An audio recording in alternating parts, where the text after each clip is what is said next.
Hey, what's going on, everybody? I'm Noah from PhoneDog.com, and it's a top-of-the-line T-Mobile smartphone dogfight. The T-Mobile G1 with Google, made by HTC, versus the BlackBerry Curve 8900. I've had the good fortune of spending quite a bit of time with each of these lovely, lovely phones. What do I think? And what do I think that might be of use to you? Let's find out. Alright, so just for the heck of it, because there's so much to talk about with each of these devices, and I've already done multiple videos on both of them, and they've both been out for a while, and you can find out all the details you want about both of these phones and BlackBerry apps and Android apps from, my videos and videos that John's done and stuff on the website that John's written and Aaron's written and, Courtney and Adrian and everybody else. There's so much information about these phones. I'm going to try to keep this really quick and to the point. Or as the Queens of the Stone Age would say, quick and to the pointless. Basically, I've spent a bunch of time with both of these devices, did a lot of reviewing of it, took the 8900 with me to Mobile World Congress in Barcelona, where it was my primary phone for a very, very busy week where I used it a lot. And this is what I can tell you. Straight up, before I even get to the end, I can't do that. What I can tell you is this. The 8900 does not have 3G. The G1 does. But it's T-Mobile 3G, so it's really only going to work for you in the US. If you're going international, you're not going to get the 3G, so that kind of doesn't matter. Both phones have Wi-Fi. Both phones have QWERTY keyboards. Here's the QWERTY keyboard on the G1. Both phones have trackballs. The G1 has a touchscreen. The BlackBerry does not. The G1 runs Android. The BlackBerry 8900 runs one of the latest builds of the BlackBerry OS. And there you go. Size-wise, the 8900 is smaller and lighter. They're, thickness-wise, it's not too much different. The G1 is definitely thicker, but kind of overall bulk. The 8900 is a little bit wider, but kind of overall bulk and hand feel and stuff. The G1 just feels, to me anyway, much bigger in the hand than in use and in the pocket. The 8900 a little bit thinner. 8900 has a 3.5mm headphone jack. The G1 uses the HTC proprietary connector, USB connector. You can plug in USB headphones or a dongle that'll give you a 3.5mm jack. The 8900 has a 3.2 megapixel camera, autofocus and flash. The G1, 3 megapixel camera, no flash. And, there you go. I think it comes down to this. The G1 is, if you want a touchscreen, obviously, you're going to have to go with the G1. It's a very good touchscreen. It's capacitive. It's very responsive. Technically, it's not multi-touch, but there are hacks to enable multi-touch, et cetera, et cetera. Android is a new operating system. It still, has a ways to go to fulfill its promise. I think it's very cool, and there's a lot of potential, and the App Store is building and all that, but I keep hearing more and more that, Google's vision for Android is, more like 2.0 or even 3.0, where we're still in the 1 point something phase here as far as what version of the OS. So there's a ways to go. That being said, it still works pretty well, and there's an app store and all that kind of stuff.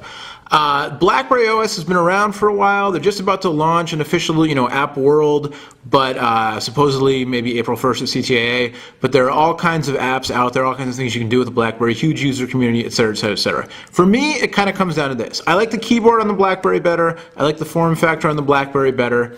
If you are a Gmail user, the Google Services integration on the G1 is fantastic. The little notifications drawer where you pull down and you can get to your Gmail and your voicemail and all your other notifications, I think is very handy. It's very cool. I think you can see a lot more phones using that kind of thing. Palm Pre, HTC TouchFlow, it makes a lot of sense. The BlackBerry email system is tried and true, and if you are if you're on Gmail, it works fine, but if you're not on Gmail, the BlackBerry's got a huge edge because the G1 can handle non-Gmail, but it's really meant to, draw you into using Google services. You have to sign up with a Google account.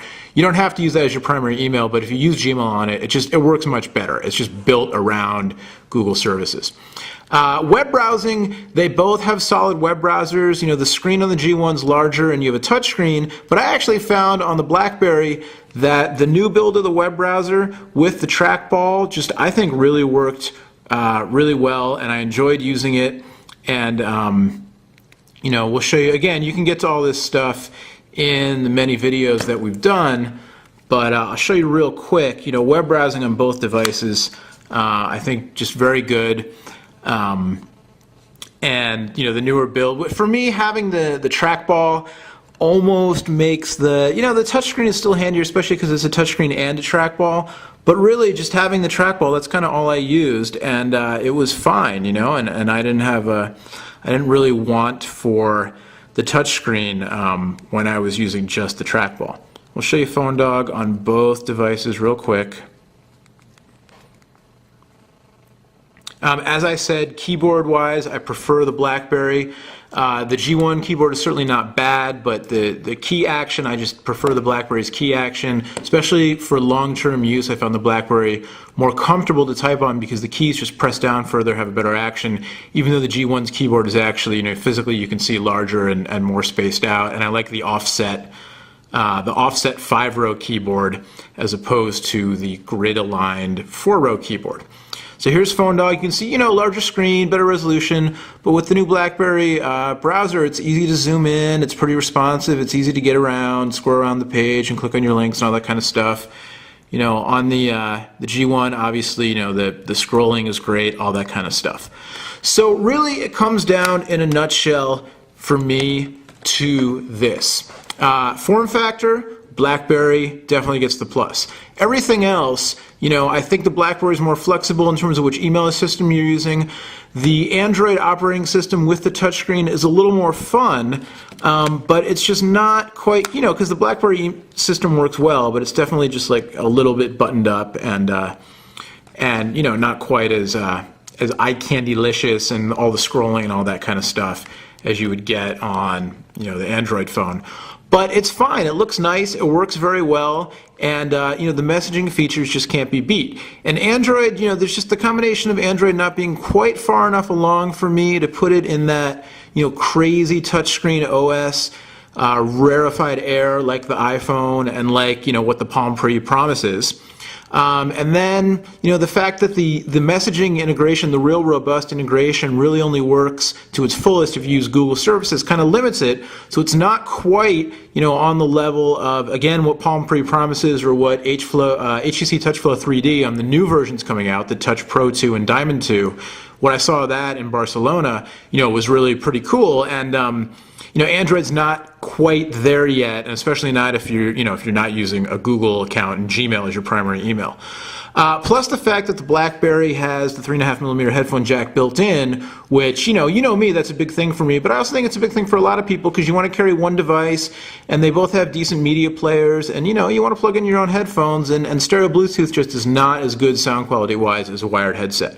So for me, the Dogfight winner right here, the supreme smartphone on T-Mobile right now, I got to go BlackBerry 8900. The lack of 3G for me was not that big of a deal because it has Wi-Fi and the 3G doesn't matter that much for your messaging. You'll notice it if you're doing, a lot of heavy web browsing or that kind of stuff. But I think for the target market and for messaging and everything, I wish it had 3G. Not sure why it doesn't, but or I should say I wish I had 3G. I have some idea why it doesn't. But, it was still okay with just Edge and Wi-Fi. And the UMA calling is a big bonus on this as well. UMA calling on T-Mobile works very well if you're in an area with, poor reception, and also if you want to save a little money, which is one of T-Mobile's calling cards, if you will. So the winner of the Dogfight for me is the BlackBerry Curve 8900 on T-Mobile. That being said, we may see some cool new T-Mobile smartphones coming out at CTIA next week. Who knows? Lots of rumors about another HTC Android device. Hopefully, rumors about the Touch Pro 2 coming to T-Mobile. Who knows what else we might see. So stay tuned for that. All right. Till next time, the guy behind the camera, there I am in the G1 screen. The G1 has that nice reflective screen, though. I'm Noah from PhoneDog.com. Don't take this as a diss on the G1. G1 is solid phone, but for me, I got to go BlackBerry. There you go. Till next time, thanks for watching.